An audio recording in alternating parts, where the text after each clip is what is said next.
জীবন এবং রক্ত দিয়ে আমরা বাংলাদেশের পরিবর্তন চেয়েছি।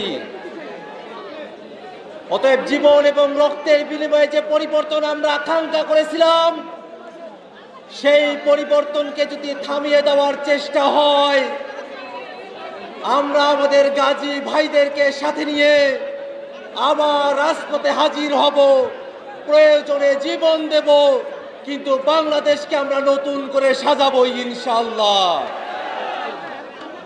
ব্রাহ্মণবাড়িয়ার বীর জনতা বাংলাদেশের ফ্যাসিবাদ বিরোধী লড়াইয়ে এই ব্রাহ্মণবাড়িয়ার অনেক ভাই জীবন দিয়েছেন, কিন্তু এখনো পর্যন্ত আমাদের ভাইদের এই হত্যাকাণ্ডের আমরা বিচার পাই নাই।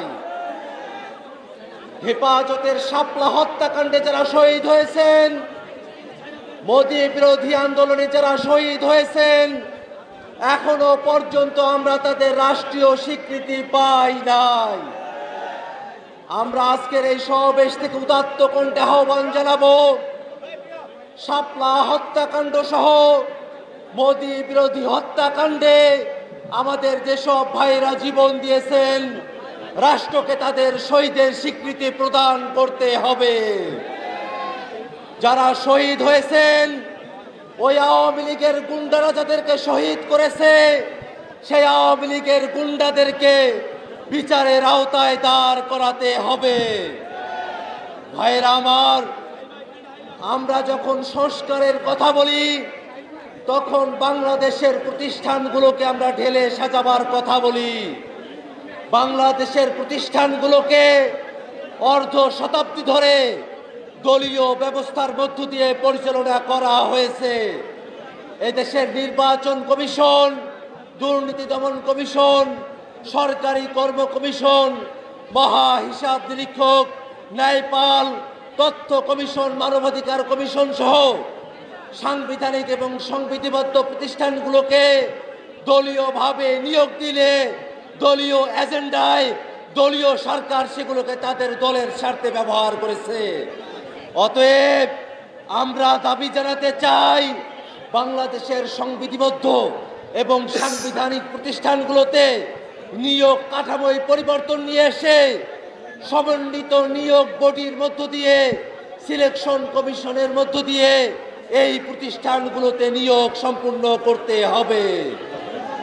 শুধুমাত্র নির্বাচন কমিশনের ক্ষেত্রে ঐক্যমত্য কমিশনে ঐক্যমত্য প্রতিষ্ঠিত হয়েছে, কিন্তু আর প্রতিষ্ঠানগুলোকে সাংবিধানিক প্রতিষ্ঠানের আওতায় নিয়ে এসে নিয়োগ প্রদানের ব্যাপারে বিএনপি সহ কয়েকটি রাজনৈতিক দল তারা বাদ সেজেছে।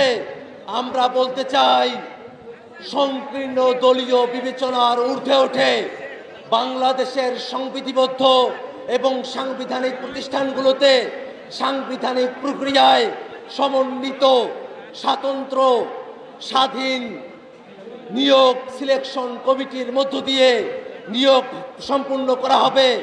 বাংলাদেশের জনগণের আশা আকাঙ্ক্ষার দিকে তাকিয়ে রাজনৈতিক দলগুলো এবং দেশের জনগণের আশা আকাঙ্ক্ষার প্রতি সমর্থন রেখে ঐক্যমত্য কমিশন সিদ্ধান্ত গ্রহণ করবে।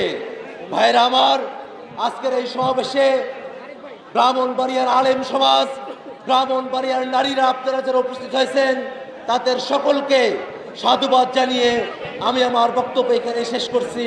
ইনকিলাব জিন্দাবাদ।